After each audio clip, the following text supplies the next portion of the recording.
দর্শক, কথাই বলে কারো পৌষ মাস কারো সর্বনাশ। সর্বনাশটা হচ্ছে আদানি গ্রুপের।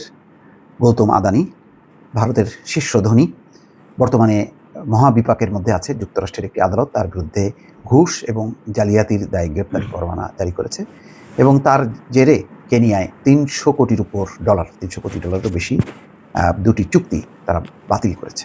এখন বলা হচ্ছে, তাহলে বাংলাদেশের কি হবে? বাংলাদেশ কি চুক্তি বাতিল করবে নাকি করবে না? এরকম যখন একটি আলোচনা এবং উচ্চ আদালত যখন একটি কমিটি গঠনের নির্দেশ দিয়েছে, তেমন একটি প্রেক্ষাপটে দ্য হিন্দু, ভারতীয় গণমাধ্যম, তারা একটি প্রতিবেদন করেছে। সেখানে বলা হচ্ছে, যুক্তরাষ্ট্রে আদানির বিরুদ্ধে মামলা, বিদ্যুৎ চুক্তিতে সুবিধা পেতে পারে বাংলাদেশ। অর্থাৎ বাংলাদেশ যে কাহিল অবস্থা, এই গোড্ডা থেকে বিদ্যুৎ আনতে, যে ভারতের ঝাড়খণ্ড থেকে, এর ফলে বাংলাদেশ ক্ষতিগ্রস্ত হচ্ছে। এখন আদানি গ্রুপ নিজেই চিন্তা করছে, বা ভারত চিন্তা করতে পারে যে বাংলাদেশকে কিছু সুবিধা দিয়ে যাতে বাংলাদেশ এই ব্যাপারে চুক্তি বাতিল না করে এবং বাংলাদেশ যাতে এইরকম বিপদের মধ্যে আদানি গ্রুপ থেকে সরে না যায়। হয়তো এরকম একটি আলোচনা চলছে। সেই আলোচনার প্রেক্ষিতে দ্য হিন্দু রিপোর্ট করেছে, যেটি বাংলা ট্রিবিউন প্রকাশ করেছে। এখানে বলা হচ্ছে, ভারতের আদানি গ্রুপের চেয়ারম্যান গৌতম আদানি এবং সংস্থাটির শীর্ষ কর্মকর্তাদের বিরুদ্ধে মার্কিন আদালতে মামলা করা হয়েছে। এতে ভবিষ্যতে বাংলাদেশের সঙ্গে আদানি গ্রুপের যে কোনো আলোচনায় এটি প্রভাব ফেলতে পারে বলে মনে করছেন ঢাকার জ্বালানি বিশেষজ্ঞরা। ভারতীয় সংবাদ মাধ্যম দ্য হিন্দু এই খবরটি জানিয়েছে। বাংলাদেশের উচ্চ আদালত আদানি গোষ্ঠীর সঙ্গে করা 1600 মেগাওয়াট বিদ্যুৎ সরবরাহ চুক্তির বিষয়ে তদন্তের নির্দেশ দেওয়ার পরদিনই যুক্তরাষ্ট্রে এই মামলা করা হয়। তাদের অভিযোগে বলা হয়, সৌর বিদ্যুৎ সরবরাহে একটি লোভনীয় কাজ পেতে ভারতীয় কর্মকর্তাদের ঘুষ প্রদান করেছেন গৌতম আদানি। এই কারণে তার বিরুদ্ধে গ্রেপ্তারি পরোয়ানা জারি করা হয়েছে। শেখ হাসিনা সরকারের সময়ই আদানি প্রকল্পের চড়া মূল্য নিয়ে প্রশ্ন উঠেছিল। 2023 সালের ফেব্রুয়ারিতে আদানি পাওয়ারের কাছে দাম পুনর্বিবেচনার অনুরোধ জানায় পিডিবি। আদানি প্রতি মেট্রিক টন কয়লার দাম $400 দাবি করেছিল।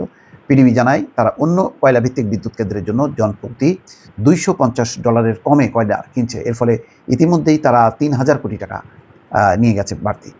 বাংলাদেশের প্রকৌশল বিশ্ববিদ্যালয়ের সাবেক অধ্যাপক ডক্টর ইজাজ হোসেন বলেছেন, অন্য চুক্তির মতো টেন্ডার ছাড়াই সম্পন্ন হওয়ায় প্রথম থেকেই আদানি ও শেখ হাসিনা সরকারের মধ্যে করা জ্বালানি চুক্তি নিয়ে বিতর্ক ছিল। তবুও অন্তর্বর্তী সরকার ইতিবাচক মনোভাব দেখিয়ে সংলাপ চালিয়ে যাওয়ার চেষ্টা করেছিল। অবশ্য যুক্তরাষ্ট্র আদানির বিরুদ্ধে মামলা করার পর সংলাপের জায়গা সংকুচিত হতে পারে। উচ্চ মূল্যের বিষয়েও তাদের উপর এখন চাপ প্রয়োগ করতে পারবে বাংলাদেশ। এদিকে এই চুক্তি নিয়ে চুপ রয়েছে ভারত সরকার। হিন্দুর প্রতিবেদনে বলা হয়েছে, ভারতের পররাষ্ট্র মন্ত্রণালয় মামলার বিষয়ে কোনো মন্তব্য করেনি।